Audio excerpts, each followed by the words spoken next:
Résilience, ma définition, ce serait tout simplement de dire n'abandonne jamais. Sois peut-être pas le meilleur, pas le plus doué, pas celui qui a les meilleures capacités, qui fait les meilleures performances, mais sois juste cette personne qui n'abandonne jamais.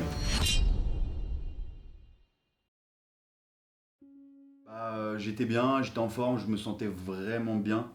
Euh, Puis voilà, il arrivait ce qui arrivait, une blessure assez grave, même très grave, et ça m'a un peu plombé, ça m'a mis j'ai eu l'impression de prendre cette double claque, la claque de 2020 avec le Covid, cette participation aux Games annulée alors que j'avais gagné ma qualif. Deuxième claque qui arrivait avec cette blessure qui me prive de ce que j'aime pendant une petite année. Donc c'est une double claque et franchement ça fait chier. Ça fait chier, c'est juste ça. J'étais pas, j'ai même pas donné d'importance. Je savais que les gens ils allaient dire ouais les wall walk, Willy il est pas bon handstand walk, c'est pas, je m'en fous. Franchement le handstand walk, c'est un point faible et c'était un point faible et je l'ai bossé comme un acharné et je savais que c'était pas devenu un point fort mais c'était plus un point faible. Et voilà, après je savais que les gens allaient parler mais je pouvais pas dire que je m'étais blessé à l'épaule parce que si je disais ça les gens auraient dit ouais oui il est en train de se trouver des excuses, des trucs comme ça.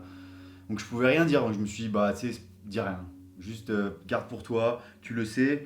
Et j'ai fait le WOD honnêtement le dimanche dans un état, j'ai jamais eu aussi mal et j'arrivais, imaginez juste faire un WOD avec un tendon scapulaire arraché complètement. Donc j'avais plus de muscle scapulaire attaché et du coup aucune stabilité de l'épaule. C'est ce qui permet aussi de maintenir l'épaule devant, si vous faites la recherche. Hein, donc j'ai fait ce WOD comme ça et donc sur la descente c'était folklorique. Et j'avais donc mon épaule, en fait, je faisais des compensations qui me plombaient énergétiquement parlant.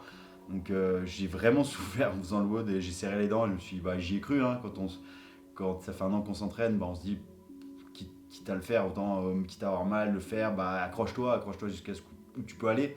Et, euh, et voilà. Je dirais que j'ai la chance d'avoir des très bons amis. C'est vrai que c'est des sponsors aussi. Hein, GoWood, la famille GoWood, c'est un de mes premiers sponsors. Mais pour moi maintenant, je sais pas comment les gens peuvent le voir, mais c'est pas des sponsors. Moi, ils font partie de mes meilleurs amis, hein, Thomas, Thibaut et Romain. Et franchement, c'est aussi grâce à eux que j'ai pu avoir ce rendez-vous avec le chirurgien Dr Roussan, qui est un des meilleurs spécialistes de l'épaule, et aussi avec le médecin Sablerol, qui me permet aussi de me suivre au niveau de la suite post-opératoire.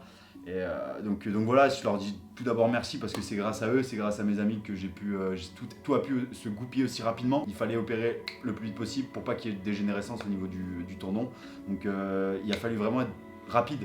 Et c'est grâce à eux, donc j'ai gagné des semaines grâce à eux. Et donc voilà, c'est les amis, c'est aussi fait pour ça. Mais je sais reconnaître quand voilà, tu t'es fait aider. Donc je leur dois une fière chandelle. Et voilà, après je suis allé à Montpellier, le premier rendez-vous avec le chirurgien. Rendez-vous le jeudi ou le vendredi avec l'anesthésiste, test PCR, les divers rendez-vous avec le chirurgien avant l'opération, etc., etc. Et le mardi matin, il me dit tu te fais opérer mardi en urgence. Donc je me suis fait opérer mardi, je suis resté en ambulatoire toute la journée, j'ai pas pu rester à l'hôpital à cause des conditions Covid, etc. Donc c'était hospitalisation à domicile les jours qu'on suivit pendant une semaine à Montpellier. Donc voilà, avec ce que j'avais à faire avec le Game Ready et compagnie, c'était beaucoup plus pratique d'être à l'hôtel. Donc voilà, ça coûte des frais, hein, c'est une semaine à l'hôtel et ça coûte des frais, mais c'est comme une semaine à l'hôpital, hein, c'est exactement pareil. Donc c'était une semaine difficile.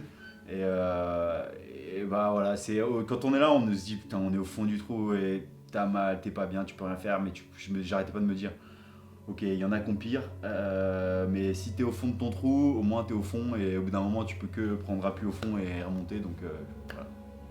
Je pense que je me suis coupé des réseaux, j'étais sur les réseaux simplement pour WIS et pour suivre les athlètes de la communauté WIS, et suivre un ou deux athlètes, mes potes.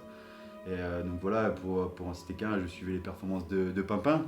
Et voilà, j'étais content pour lui parce que voilà, je sais qu'il s'entraîne dur, il mérite. Et au moins, ça me raccroche. Après, bien sûr, je suis un compétiteur et quand on se retrouvera sur un floor, Mon seul et unique objectif, ce sera de le tordre, hein, papa. Mais non, vraiment, je suis content pour des gars comme lui et également pour la team CrossFit Jonas avec Lucas, Jules, du coup Maxime, le petit jeune qui loupe ses cours d'anglais, et, et du coup Kako, et même pour Flo, pour le travail qu'il fait. Donc j'ai suivi juste les performances des amis, aussi bien Sab et compagnie, bah tous mes potes, hein, franchement. Tout le reste, je me suis coupé. Tous les athlètes un peu européens et tout, mondiaux.